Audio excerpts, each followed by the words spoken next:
기도하다가 문득 뭔가를 깨닫습니다. 그리고 일어나서 말을 하죠. 사도 한 명 더 세워야 된다. 그리고 왜 사론유다 사도를 한 명 더 세워야 되는지에 대해서 말씀을 근거로 이야기를 합니다. 신학적으로 설명하면서 사도를 한 명 더 세워야 된다고 이야기를 합니다. 그리고 덧붙여서 사도는 어떤 사람이 되어야 되는지에 대해서 기준을 이야기하죠. 이런 사람이어야 된다라고 그 기준을 제시를 하고, 그리고 사람들은 베드로의 이 말에 따르죠. 그 누구도 베드로의 말에 이의를 제기하는 사람이 없습니다. 마치 이 모습을 보면은 베드로가 우리의 리더로 인정하는 그런 분위기예요. 근데 베드로가 어떤 사람이죠? 물론 예수님의 A그룹, 예수님의 12 제자들이 있었지만은 그 중에 특별히 취급되어지는 일진에 속한, 그러니까 그죠?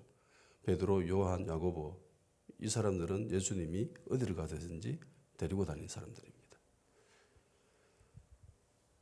야로의 딸이 죽었을 때 그 방에 죽음이 있는 그곳에 믿음 있는 사람만 들어갈 수 있었죠. 베드로와 야고보, 요한 이 세 명만 들어갈 수 있었습니다. 제자들 중에. 겟세마네 동산에서 기도할 때도 예수님은 얘네들만 따로 데리고 가시죠. 그럼에도 불구하고 베드로는 예수님의 공생의 시절 마지막쯤에 되면은 굉장히 실수를 많이 합니다. 이것도 엄청난 실수예요. 자그마한 실수가 아니라. 개 중에 어떤 사람들은 이렇게 이야기할 수도 있잖아요. 야, 왜 사도를 추구해야 되는데? 라고도 이야기할 수 있잖아요. 근데 그렇게 말한 사람이 없을 거예요. 왜 이러냐면은 예수님이 한 명 더 뽑으라고 말씀하지 않았잖아요. 만일에 예수님이 사도가 한 명 더 필요하다라고 생각을 했었으면은 예수님이 미리 말씀을 하셨을 수도 있잖아요. 그죠? 부활하시고 난 뒤에, 야, 가룟유다가 죽은 지 지금 40일이 지나버렸어요. 그 많은 시간 동안 예수님이 사도를 한 명 더 뽑아야 된다라고 하는데 언질도 없었습니다. 언급이 없었어요. 그냥 하나님 나라에 대해서만 말씀을 하셨어요.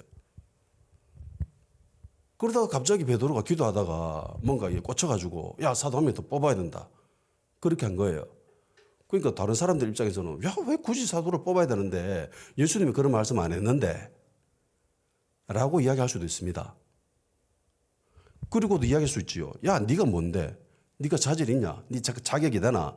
네가 예수님 앞에서 그렇게 큰 실수를 3번이나 해놓고 네가 어떻게 그럴 수 있는데? 너 자격 없다. 그렇게 이야기할 수 있습니다. 그리고 어떤 기준을 제시했을 때 베드로가 기준을 제시하는 게 이거잖아요. 항상 우리와 함께 다니던 사람, 그리고 처음부터 한 사람. 처음부터 요한의 세례 때부터 예수님이 십자가에 달리시던 그때까지 늘 함께 우리와 있었던 사람. 이거 조건이 2가지죠. 그죠? 이 기준에 부합하는 사람도 있을 것이고 이 기준이 못마땅한 사람도 있을 겁니다. 왜냐하면 처음부터 쭉 다녔다고 믿음이 좋은 사람이 있습니까? 아니, 태어나면서부터 예수님 믿고 늙어 죽을 때까지 그렇게 쭉 믿는 사람도 있지만 중간에 예수 믿는 사람도 있잖아요. 저 같은 사람. 근데 30 다 돼가지고 예수님 처음 믿은 사람. 이런 사람이 꼭 믿음이 없다라고 이야기할 수 있어요. 예수님을 따랐던 사람들 중에서도 분명히 이런 사람들이 있었을 겁니다. 처음부터 쭉 예수님을 따랐던 사람들보다도 중간에 들어왔지만 훨씬 믿음이 탁월한 사람들도 있었을 거예요. 우리 예수님이 돌아가시고 난 뒤에 더 큰 믿음을 보이는 사람도 있지요. 사도 바울이 대표적이지 않습니까? 굉장한 신앙의 영향력을 보여준 사람이 바울입니다. 뒤늦게 믿었잖아요. 그런데 베드로는 조건을 두 가지 제시합니다. 처음부터 끝까지 한 사람. 그리고 늘 함께 있어야 된다. 중간에 빠져도 안 된다. 이 기준이 못마땅한 사람이 있었을 겁니다. 근데 이 기준에 대해서 그 어느 누구도 불평하지 않아요. 그냥 따라가요. 내가 생각하는 기준은 아니다. 그렇게 하면 안 되지. 믿은 좋은 사람이야지. 그렇게 이야기해도 되는데 충분히 말이 나올 수 있는데도 불구하고 본문에 보면 전혀 그런 모습이 없습니다.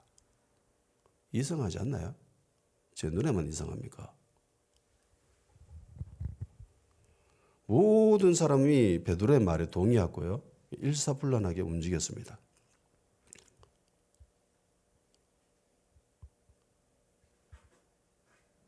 만일에 삐딱한 사람이 있었으면 이렇게 얘기해 줬을 거예요. 야, 네가 결정적인 실수, 치명적인 실수를 3번이나 했는데 네가 리더의 자격이 있겠나? 네가 네 스스로 생각해봐라. 그렇게 이해하는 사람들이 있을 수도 있어요. 저 같았으면 그렇게 한마디 했을 수도 있어요. 제 생각이었으면.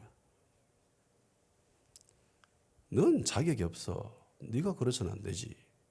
라고 이야기할 수 있는데 아무도 그런 이야기를 하지 않습니다. 그래서 사람들은 보통 이 권위자의 실수에 대해서 굉장히 날카롭게 반응합니다. 교회 모습을 보고요. 그리고 학교, 그리고 뭐 직장, 뭐 가정 내에서 리더들이 종종 실수를 합니다. 아니, 많이 하죠. 그러면은 리더의 실수를 보고 사람들이 어떻게 반응을 하죠? 용서하지 않죠. 절대로 용서하지 않겠다. 그런 눈빛으로 쳐다보면서 대응을 합니다. 만일에 조그만 실수가 발견되면은 대단한 진리를 발견한 것처럼 공격을 합니다. 리더가 이래서 되나? 이러면서 자격 없다.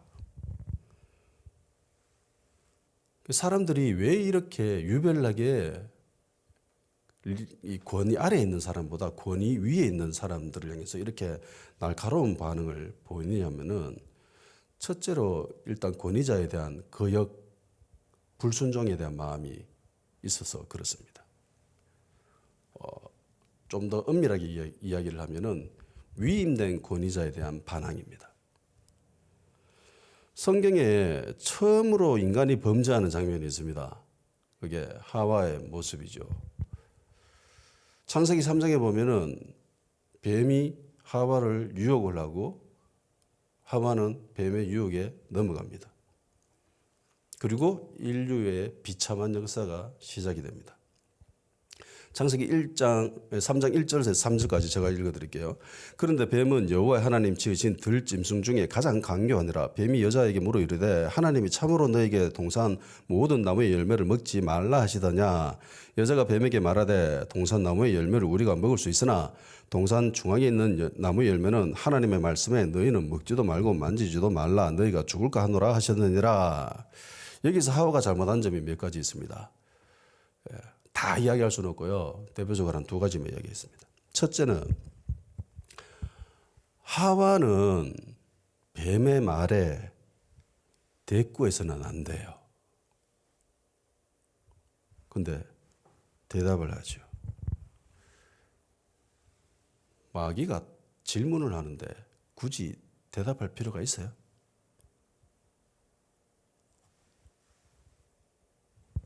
귀신이 우리에게 질문을 합니다.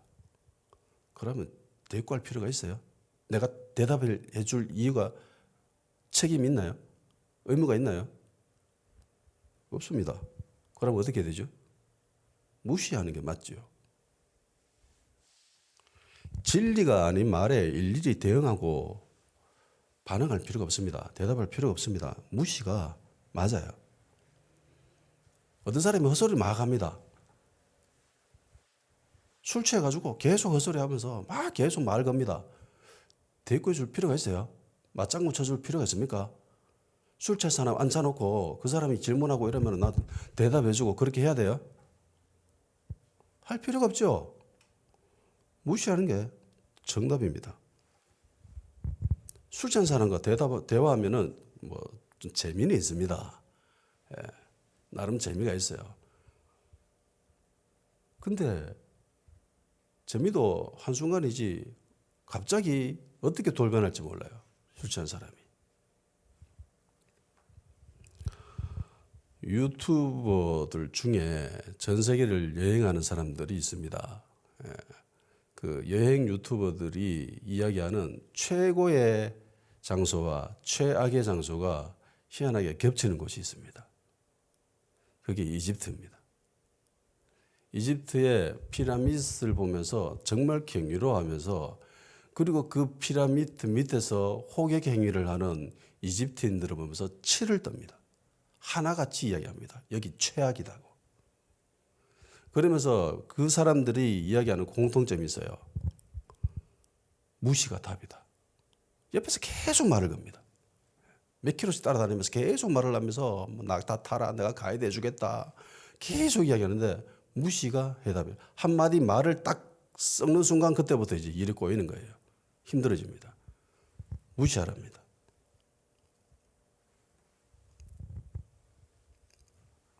근데 하와는 대답을 하죠. 대꾸를 합니다. 이게 잘못이었고, 둘째, 대화를 하면 진실만 이야기하면 됩니다. 그러니까 예수님이 말씀하셨듯이 예, 아니면 아니요 이렇게 얘기하면 돼요. 그러니까 하나님의 자녀의 대화법의 기준은 예, 아니요예요. 마태복음 5장 37절 오직 너희 말은 옳다 옳다 아니라 아니라 하라. 이에서 지나는 것은 악으로부터 나오느니라. 맞든가 아니면 틀리든가 둘 중에 하나밖에 없다는 거예요. 그러니까 진리를 사수를 해야 되는데 하와는 이걸 그냥 무시를 했어야 되는데 무시를 못했어요. 그러면은 그 다음에 대화는 아니, 맞아, 아니 이렇게 하면 돼요. 그런데 하와는 그러지 못하죠. 말이 길어집니다. 말이 길어지면은요 사람이 안 하던 말도 하게 되고요. 자기 평소가 가지고 있었던 생각도 막 말하게 되고 그렇습니다. 그러니까 말하면 실수하는 거예요. 그러니까 태초 이래로 여자들이 말이 긴 것은 성경적인 근거가 있습니다. 예, 이건 어쩔 수가 없는 거예요. 그래서 하와의 대답을 보면은 하나님 말씀도 있는데 자기 생각도 섞여 있죠. 예, 그냥 아니 아니면 맞아 이렇게 했으면 됐는데 여기에 이제 걸려든 거예요, 하와가. 두 번째는 위임된 권위에 대해서 온전히 인정하지 못하는 모습이 있습니다. 아담은 하나님으로부터 직접 이 말씀을 들었어요. 에덴 동산에서 어떻게 살아야 되는지 그 매뉴얼을 직접 하나님께로부터 들었습니다. 창세기 2장 16절 17절 여호와 하나님이 그 사람에게 명하여 이르시되 동산 각종 나무의 열매는 네가 임의로 먹되 선악을 알게 하는 나무의 열매는 먹지 말라. 네가 먹는 날에는 반드시 죽으리라 하시니라. 이게 에덴 동산의 매뉴얼입니다. 유일한. 그리고 하나님은 아담에게 이 말씀을 하고 난 뒤에 그리고 곧바로 하와를 창조하십니다. 18절 여호와 하나님이 이르시되 사람이 혼자 사는 것이 좋지 아니하니 내가 그를 위하여 돕는 배필을 지으니라 하시니라. 그러니까 아담에게는 직접 하나님이 말씀을 하셨고요. 그리고 난 뒤에 하나님이 하와를 창조하셨습니다. 그러면 하와는 누구에게 이 매뉴얼을 들었을까요? 동산 모든 나무의 열매는 먹어도 되지만은 선악을 알게 하는 이 나무의 열매는 먹으면 안 돼, 먹으면 죽어라고 하는 이 말을 하와는 누구한테 들었을까요? 아담에게 들었죠. 아담은 직접 하나님께로 듣고 그리고 난 뒤에 하와를 창조했습니다. 그리고 하와도 이 이야기를 들었어요. 아담으로부터. 그러니까 직접 전해 들은 것과 간접적으로 전해 들은 것, 이것은 차이가 있습니다. 달라요. 아담은 하나님부터 직접 들었지만은 하와는 아담한테 들었거든요. 내용은 똑같아요. 내용은 똑같잖아요. 근데 그 내용을 받아들이는 사람 입장이 조금 달라요. 이 힘이 다릅니다. 이 파급력이 달라요. 만일에 기도하는데 예수님이 나타나셔가지고 나에게 말씀하십니다. 내가 너를 사랑한단다.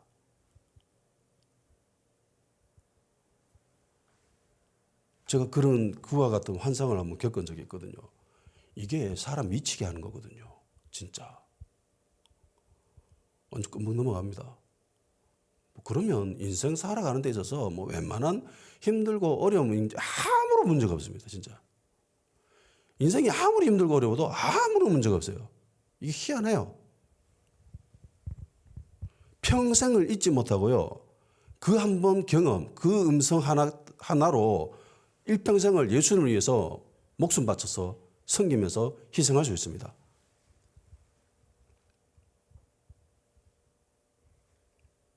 직접 전해들은 그 말씀은 엄청난 힘이 있어요. 근데요, 똑같은 말씀이 성경에 적혀 있습니다. 그렇죠? 똑같은 내용이 성경에 적혀져 있어요. 그리고 똑같은 내용을 목사님들이 설교로 말씀을 하십니다. 근데 그 말씀이 어떤 사람에게는 힘이 될 때도 있지만 어떤 사람은 대부분의 사람들은 그 말씀을 그렇게 크게 와닿아하지는 않지요. 이게 직접 전해들은 것과 간접적으로 위임된 권위자로부터 전해들은 차이입니다. 우리는 하나님이 우리를 사랑한다, 예수님이 나를 사랑한다라는 말씀을 성경에도 기록되어 있고 찬양을 하면서도 그렇게 찬양을 하고 그렇게 함에도 불구하고 가슴 깊이 와닿아하는 사람들은 별로 없죠. 동일한 내용인데. 그럼 여기서 또 하나의 질문이 생깁니다. 하나님은 아담한테 직접 이야기를 하셨는데 왜 하와에게는 직접 말씀하시지 않았을까? 성경의 창세기에 기록된 순서 자체가 아담한테 그 말을 했지만 하와한테는 말했다는 말이 없거든요. 그런데 하와는 나중에 뱀 유혹을 받을 때에 이 내용을 알고 있어요. 그러니까 하와는 아담한테 들은 게 이게 분명해요. 그런데 왜 이렇게 하셨을까요, 하나님이? 두 사람 창조해 놓고 난 뒤에 딱 앉아놓고 야, 단디 새끼들아. 여기 살 때 네 마음대로 다 먹고 돌아다녀도 되지만은 절대로 먹어서는 안 돼. 서로 잘 감시해. 혹시나 먹으려고 하면은 너 옆에서 이야기해주고 서로 경계하고 주의해가지고 그렇게 잘 단돌해라 이렇게 이야기도 되잖아요. 이게 훨씬 안전할 거예요. 근데 왜 하나님은 아담한테만 이야기하고 하와는 아담의 이야기를 전해 듣게 하셨을까요? 분명히 이것도 하나님의 계획하심이거든요. 왜 이렇게 하셨을까?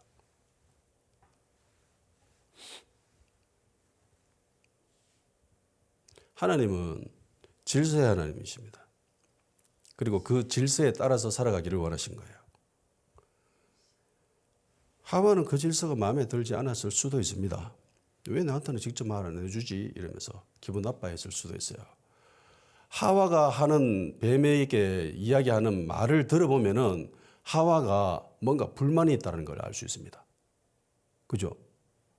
하와의 말에 불만이 있어요. 자기 생각이 들어가 있잖아요. 그 자기 생각 굉장히 이게 안 좋은 것들이 들어앉아 있습니다. 하와가 아담 말에 적극적으로 받아들이면 좋았을 텐데 결과적으로는 그렇게 못했습니다. 신앙생활 하는데 넘어지지 않으려면요, 위임된 권위에 대해서 인정하고 받아들이면 됩니다.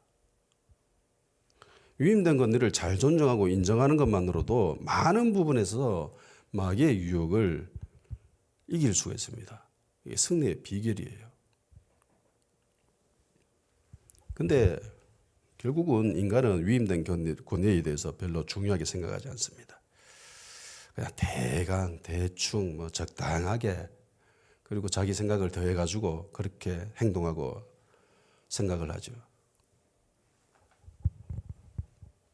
담임 목사님 평소에는 학교에서 담임 선생님이 애들한테 가르치고 뭐 주의할 점 이렇게 이야기를 합니다. 근데 갑자기 선생님이 무슨 일이 생겨가지고 반장한테 위임하죠.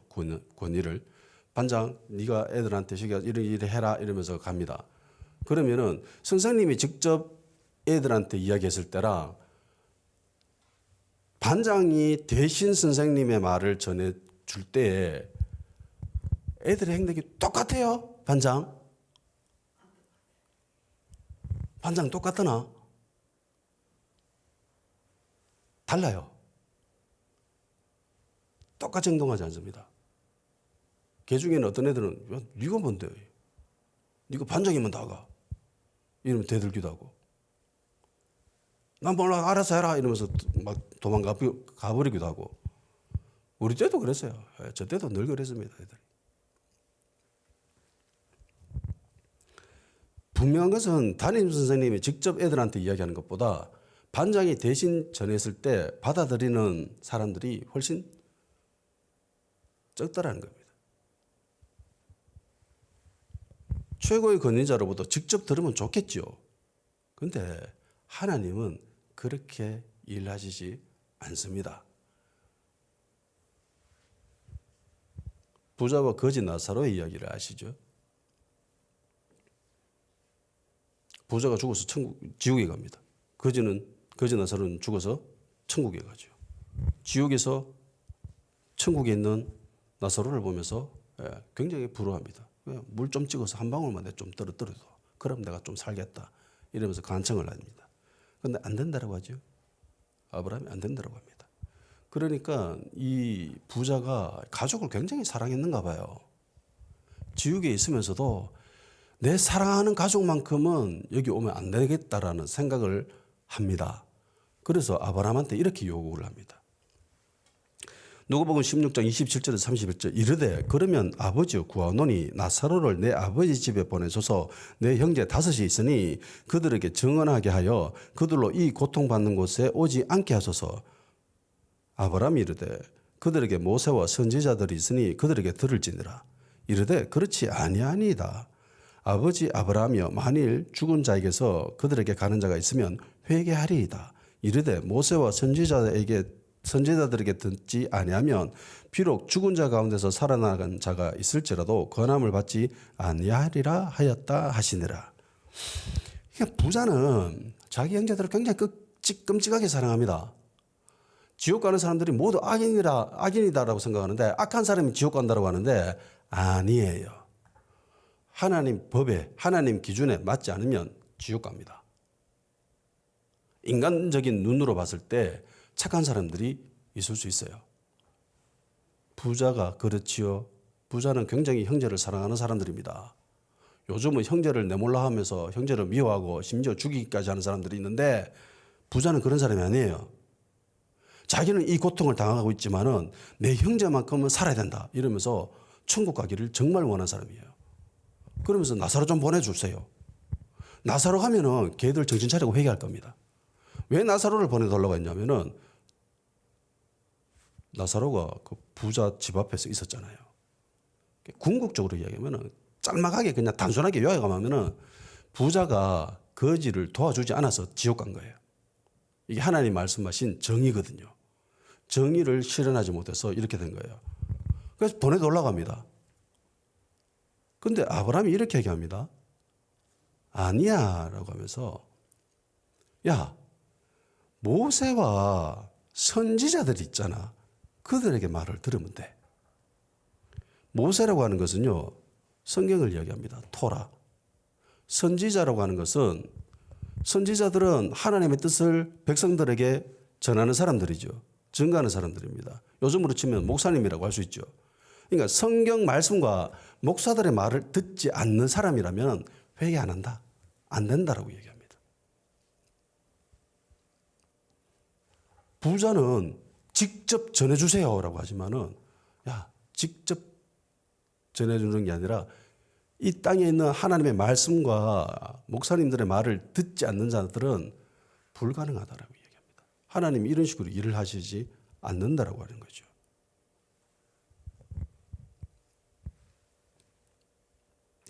위임된 권위자에 대한 공격이 일어나는 두 번째 이유는 스스로 의인이다라고 하고 생각하기 때문입니다. 그렇죠. 다툼이 일어나는 거는요, 늘 자기는 옳은데 상대방이 틀렸다라고 생각할 때 그때 다툼이 일어납니다. 자기가 의인이라고 착각하기 때문이에요. 로마서 3장 10절 기록된 바 의인은 없나니 하나도 없으며 라고 되어 있습니다. 의인이 없죠. 의인이 있을 수가 없습니다. 반대로 생각을 하면 이렇게 돼요. 자기 스스로 죄인이다라고 생각하는 사람은요, 공격할 수가 없어요. 왜요? 명분이 없는데. 명분이 없는데 어떻게 공격을 합니까? 내가 죄인인데, 내가 진짜 엄청난 죄인이야. 괴수 중에 괴수야. 그러면 누구한테 공격하고 따지고 싸울 수 있어요?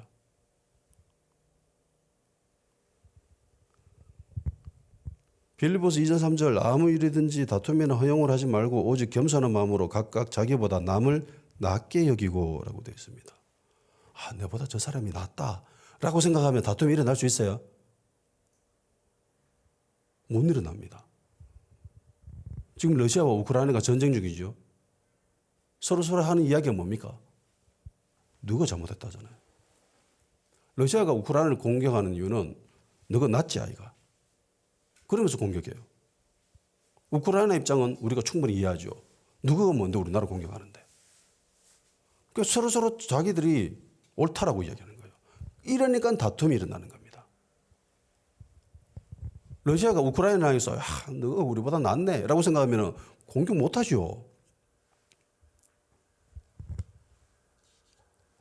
즉 다락방에 모여있는 이 기도하는 120명의 사람들은 베드로를 향해서 그 어떤 말도 하지 않는다라고 하는 것은요, 이들 모두 스스로가 죄인이다라고 하는 인식이 있었습니다. 이걸 뼈저리게 체험한 사람들이에요. 베드로가 한 실수가 단지 베드로의 실수였어요? 이 사람들은 실수 안 했습니까? 했죠. 예수님의 그 십자가 앞에 베드로만 무너진 게 아니라 모든 사람이 다 무너졌습니다. 모든 사람이 다 실패했어요. 내가 죄인인데 뭐 베드로는 나랑 똑같은 인간인데 뭐 그 어떻게 이야기할 수 있어요? 모든 사람이 주님에 대해서 배신자였고 모든 사람들이 주님에 대해서 도망자였습니다. 그러니까 베드로의 실수에 대해서 뭐라고 이야기할 수가 없는 거예요. 반대로 자기가 의인이라고 생각하면 다툼이 일어나요. 모세가 실수했을 때 그때 모세의 누나와 형님이던 아론과 미람이 뭐라고 합니까? 자기 동생 실수할 수 있잖아요. 보살펴 줄 수 있습니다. 사랑으로 품을 수 있어요. 그런데 공격하죠. 비난합니다. 모세가 구스 여인, 그러니까 흑인이에요. 흑인을 취합니다. 그래서 아론과 미람이 비방합니다. 막 비난해요. 실수했죠. 그 유대인들, 이스라엘 백성들 많은데 수십만 명 있는데 왜 굳이 그 이방 여인을 취합니까? 하여튼 뭐 실수를 했어요. 그런데 계속 비방하고 공격하고 그렇게 했습니다. 왜? 나는 의인인데 네가 잘못했다. 민수기 12장 1, 2절 모세가 구스 여자를 취하였더니 그 구스 여자를 취하였으므로 미리암과 아론이 모세를 비방하니라. 그들이 이르되 여호와께서 모세와만 말씀하셨느냐 우리와도 말씀하지 아니하셨느냐 하며 여호와께서 이 말을 들으셨더라. 그래서 미리암한테 문둥병이 임합니다. 그러니까 우리는 하나님의 말씀 듣고 잘하고 있는데 네가 지금 실수해서 이러면서 공격하고 다툼이 일어나는 겁니다. 자기도 실수했으면 이렇게 이야기하지 않았을 거예요. 아론이 이방 여인을 취했으면 아론 공격 못합니다. 모세를. 어떻게 공격해요? 지도 똑같은데. 미람도 마찬가지고. 자기는 실수하지 않았다고 생각하니까, 자기는 의인이라고 생각하니까, 자기는 죄인이 아니라고 생각하니까 공격하는 거예요. 부부 싸움하고 친구들끼리 싸우고 모든 다툼은 나는 잘났는데 네가 잘못했어 라고 하는 이 등식이 성립될 때 일어납니다.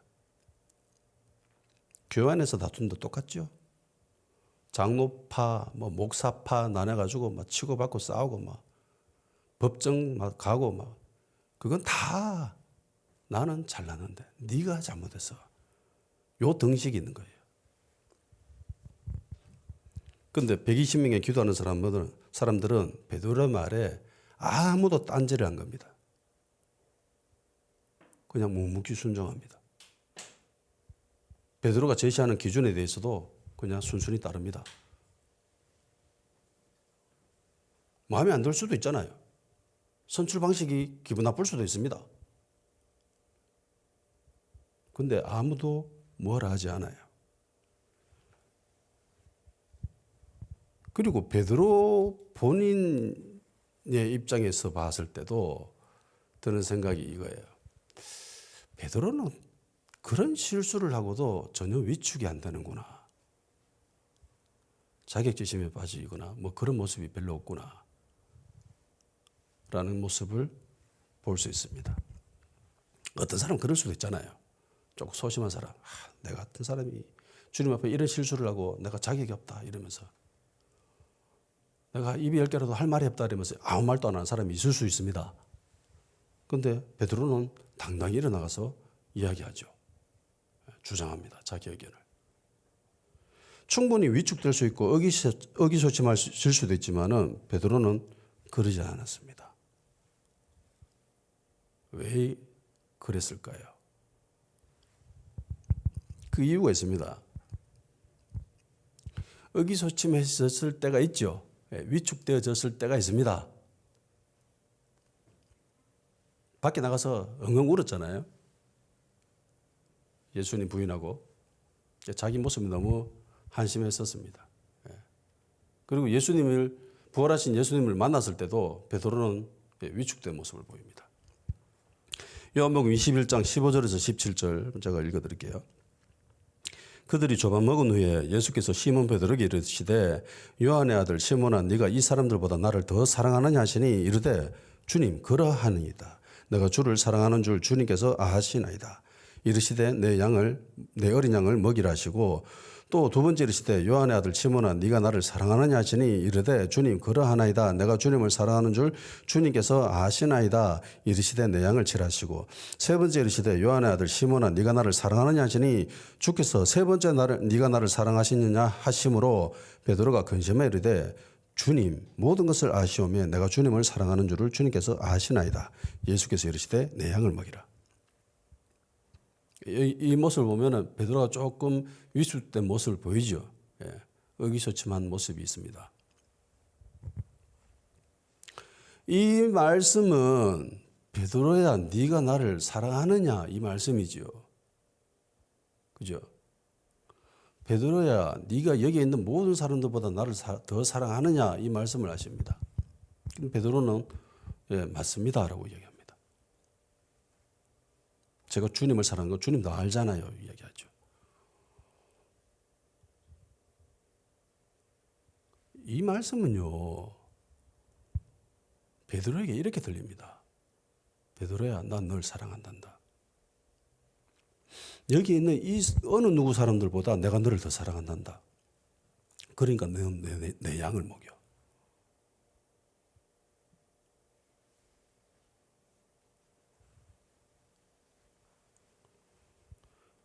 베드로는 이 사건을 계기로 굉장히 변화되어집니다. 당당해지죠. 주눅들지 않습니다.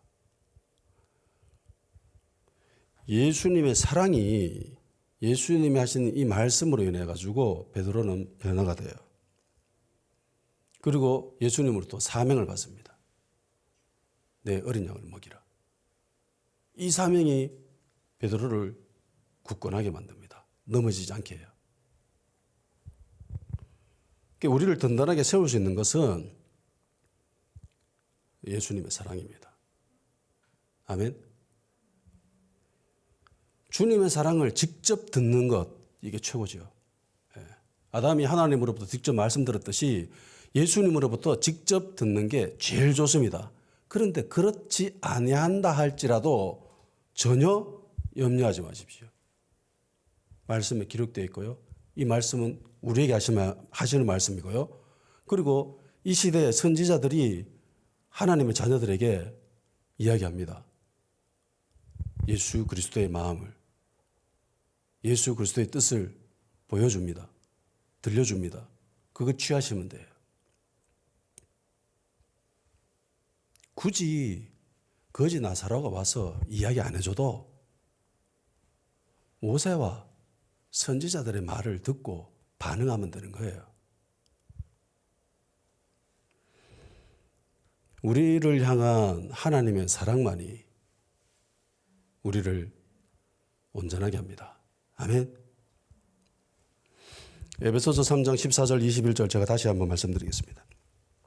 이러함으로 내가 하늘과 땅에 있는 각 족속에 이름을 주신 아버지 앞에 무릎을 꿇고 빚노니 그의 영광의 풍성함을 따라 그의 성령으로 말미암아 너희 속사람을 능력하고 강건하게 하시오며 믿음으로 말미암아 그리스도께서 너희 마음에 계시게 하시옵고 너희가 사랑 가운데서 뿌리가 박히고 터가 굳어져서 능히 모든 성도와 함께 지식에 넘치는 그리스도의 사랑을 알고 그 너비와 길이와 높이와 깊이가 어떠함을 깨달아 하나님의 모든 충만하신 것으로 너희에게 충만하게 하시기를 구하노라.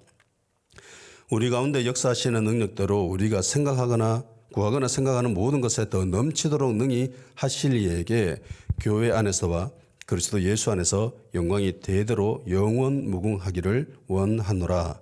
아멘. 사랑 가운데서 뿌리가 박히고 터가 굳어지는 겁니다. 아멘. 예. 주님의 사랑으로 충만해지시기를 예수님의 이름으로 축원합니다.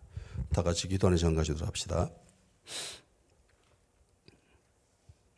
주님, 아름다운 공동체가 이루어질 수 있도록 주님, 우리 가운데 온전한 리더십의 회복이 일어나게 하여 주시옵소서.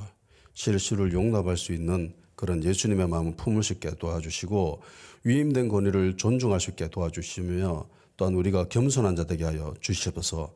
주님의 은혜로 세워진 존재임을 깨닫게 하시고 오직 주님의 사랑으로 우리의 뿌리와 터가 굳어지게 하여 주시옵소서.